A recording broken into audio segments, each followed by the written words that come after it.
labiausiai mėgsta sėdėti fotelyje, va šitam. Jisai čia visada sėdė.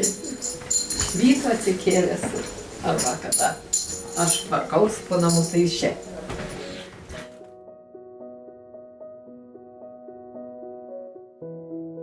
Labai daug tokių pomėgių. Gamta buvo jam viskas. Jam užteko palapinės ant ežero kranto. Nu ir aišku, kalnai, jisai keliavo po kalnus ir Uralas ir Pamyras, visi šitie kalnai jo išvaikščioti, išvažinėti, užlipta į aukščiausias viršūnės. Ir labai jam niekada netroško nieko.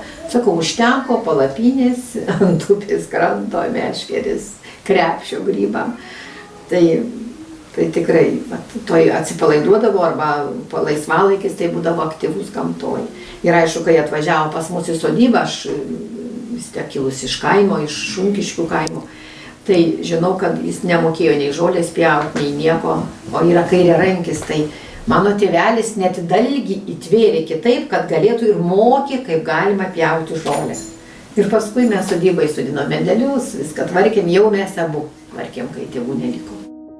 Kai supratau, kad mano vyras serga, kad kažkas ne taip, tai aš 5 metus neįrodžiau gydytojai, kad jisai serga.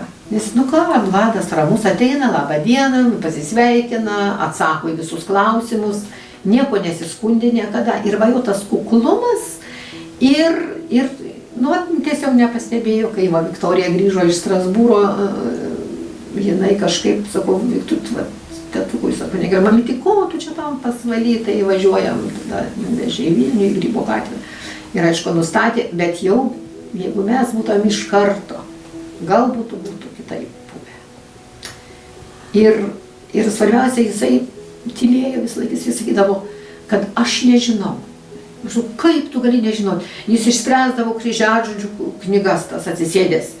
Be jokio pasižiūrėjo, man kitą kartą, gal kažkur pasižiūriu, gal čia neteisingai. A jis iš karto išspręsdavo, viską mokėjo, atrodo taip gerai ir man. Vieną dieną sako, aš nežinau, kur važiuoti. Šitiek metų važiavom tuo pačiu keliu, jis nežinojo. Ir tada supratau, kad labai negerai. Tada nuėjau aš pas mokytoją automobilio vairavimo, sakau, ar priima tokiam amžiui dar mokytis vairuoti. Pradėjo juoktis, aišku, savai. Ir išlaikiau teisės, ko niekada gyvenime nereikėjo, man darbė vežiojo vairuotojas namuose su Vladu, visur kur važiavom su vaikais ir su mano tėvais.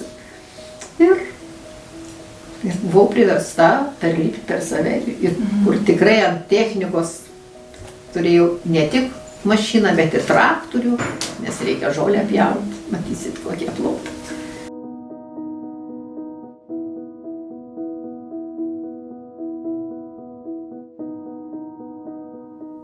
Dėl pagalbos. Tai aišku, yra dienos centras. Registravau, aišku, reikėjo prašymo, ten iš gydytojo siuntimo, dar net nėra taip, kad atėjau ir reikia įrodymo, kad tau reikia. Tai aišku, ten viskas tvarkoj. Ir buvomės kokius 3 kartus po valandą, tikrai labai šaunios moterys dirba, tikrai labai šaunios. Jos į renginius organizuoja ir į renginius kartu važiavom. Ir aš stebėjau, kad aš vienintelė buvau su tokiu ligoniu. Visi patys ten dalyvauja, vieni šoka, kiti dainuoja, kiti lipdo, dar kokius darbus daro. O mes dabar nieką nenorim daryti. Ir sportuoti nenorim, nors pats visą gyvenimą sportui vadovavo. Nenori. Ir jis atsėdi, niekas. Jis tada yra niekas, suprantat? Jis nėra, kad jis būtų aktyvus, kaip dainuoja, ten, kaip lipdo, kaip sakiau, ar dar ką veikia. Tai būtų viskas labai gerai. O čia dar nieko nepasako, svarbiausia. Tyli, nepasako. Nepatogus toks.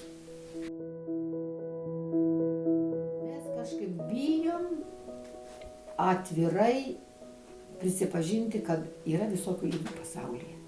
Ir kas su kiekviena liga reikia susigyventi. Tiesiog kaimynistiškai gyventi. Žinoti, kad ji yra, nesakyti labas, aš tave myliu, bet gerai, tu esi, būk. Ir tiesiog šalia tos ligos eiti ir kažkaip tai neleisti, kad jinai tave nugalėtų. Tiesiog neleisti jai. Su ją kovoti reikia. Visokiais, kaip įmanoma, nagais, ragais, kojom, viskuo ginčytis. Štai mes ir einam, kur dalyvaujam kiek įmanoma. Kitą kartą nenorim, tai mėnulis gal koks netas šviečia, bet taip. Blogiausia, kad nebekalbam daug. Užkliūnu aš, kad mes visur kartu. Ko tie vaidin, už rankos vedžioj, suprantat? Dar nėra visų žmonių, kad jie suprastų arba kad nesmerktų to, ko nesupranti, suprantat? Arba nesupranti tai ir viskas, ir nereikia suprasti, jeigu tau nereikia suprasti. O pasirodo, kad man viskas rūpi. O žiūrėkit, paklausiu. O šiaip vesti už rankos žmogų ir būti susikimbus rankom, tai labai neįprasta pasvaly. Tikriausiai, kad neįprasta. O mes jau 10-12 metai, kai einam už rankos susikimbę. Supranta, tai kažkaip. Bet viskas.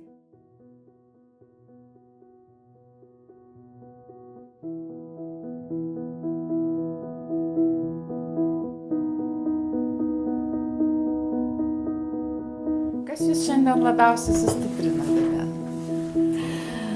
Aišku, labai gera, kai atvažiuoja anūkai. Tada senelis jis pralinksmėja, jis kitoks pasidaro. Ir Viktorija labai daug padeda. Kaip jūs, Vida, pailsite? Kas jums yra poilsis šiandien? Šiandien man poilsis yra sodyboj. Aš sodyboj. Tiesiog įleidžiu į žemę nagus ir viskas nueina į ją. Ir atiduodu. Pjaunu žolę, renku obuolius, nešu į kompostui ir sodinu gėles, jas raviu ir aš manau, kad tai yra, nes jis tada gali kažkiek vaikščioti. Ir tai yra, ir tai džiaugiuosi. Iš tikrųjų, tai ir Vladui poilsis ten. Aš manau. Nes jisai ir pavargsta matyti su visais, su viskuo. Taip, vis tiek jam ten viską žinoma, juk mes kartu sodinom ir medžius ir viską darėm. Ir iš smėlio dėžę, aišku, kurį dabar jau baigia sugriūti vaikams, margeriukui, kalėm. Ir suprantat, mes abu visą tai darėm, o dabar aš viena. Suprantat?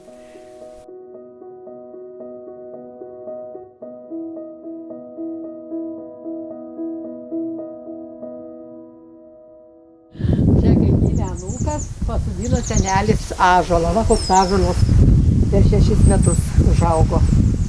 Margirių ąžuoliukai, margirių vynų ąžuoliukai.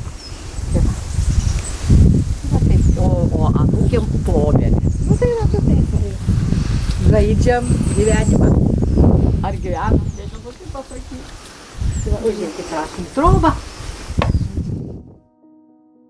Tai sakau, kaip ir sūnaus pavyzdys, iš tikrųjų demencija tai yra, jį paveikia visus, visą šeimą ir tuos mažuosius, ir kodėl ir mažiesiam reikia apie tai kalbėti, nes jie yra kitokie, nes jie turi senelį ar močiutę sergantį demenciją ir jiem tai yra kasdienybė, o kitiem vaikam tai yra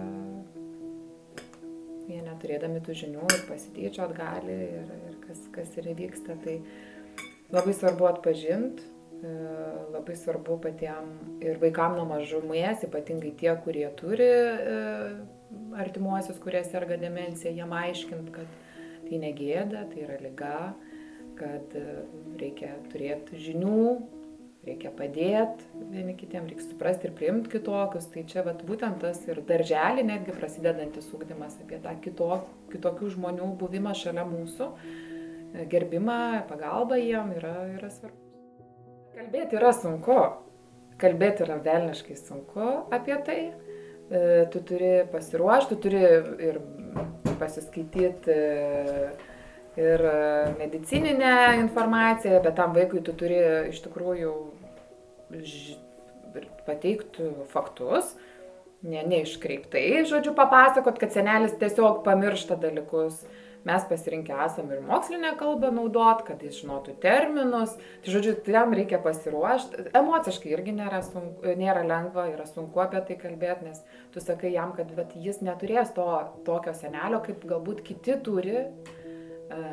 Ir kartais mes su močiute, su mamyte, pasvajojam ir būna tas toks, jeigu nelika, su Margiriu ir futbolą žaistų, ar ne, šitiek medalių, šitiek sportų, kartu žiūrėtų, bet būna tas toks, kad tu pagalvoji, kas būtų, jeigu nebūtų, tai yra kaip ir grybauti važiuotų su anūkais ir žvejotų, tai tokie būna, bet paskui tu priimi, kad yra kitaip ir pasirenkam, pavyzdžiui, ir pasakot apie koks senelis buvo, kai nesirgo, kad žinotų, kad ne visą laiką tai buvo, kad buvo tas kitas etapas, o apie šiandieninį etapą, tai vėlgi man netgi darželį, vaikų auklėtojo sako labai, kad vaikai yra mūsų empatiški, nes jie realiai jau šeimoje, jie yra, iš karto yra išsiugdę tą empatiškumą, tai yra, jie pajaučia, kada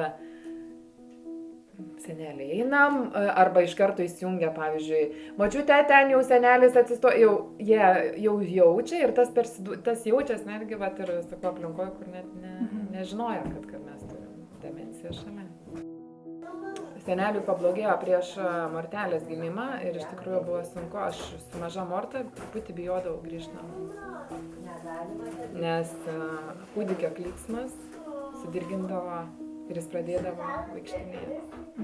Tai toks man tada buvo, tai baisu, aš negaliu grįžti, nes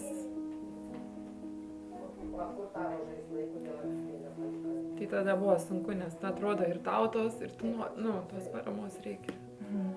O tu bijai, nes jam, jis tada turėdavom 2 blūdiečius. Tas reikia, kits blūdį. Aš vasarą išvežu močiutę, kad jinai pailsėtų. Tai,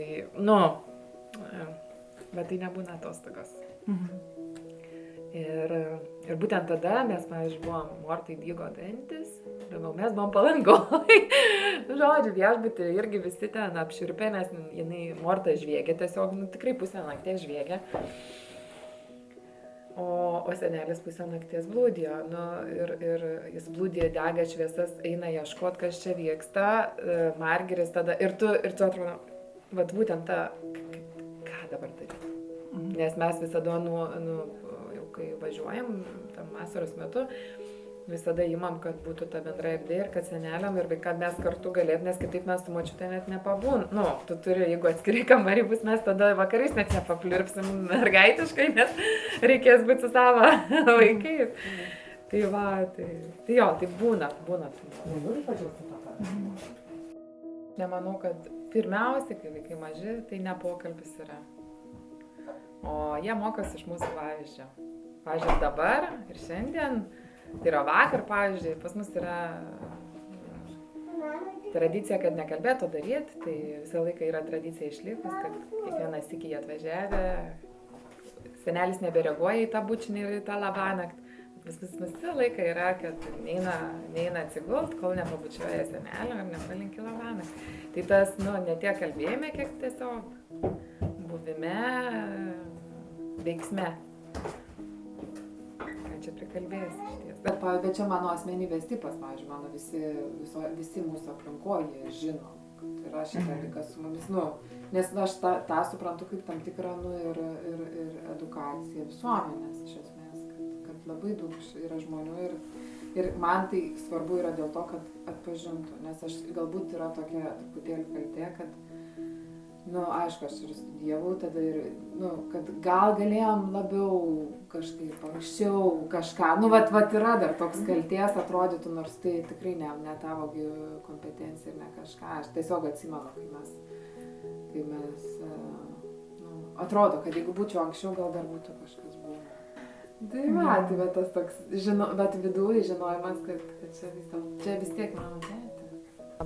Čia senelio padaryta, va, kad galėtų kur lakstyt, laipiot. Nu va, ir viskas.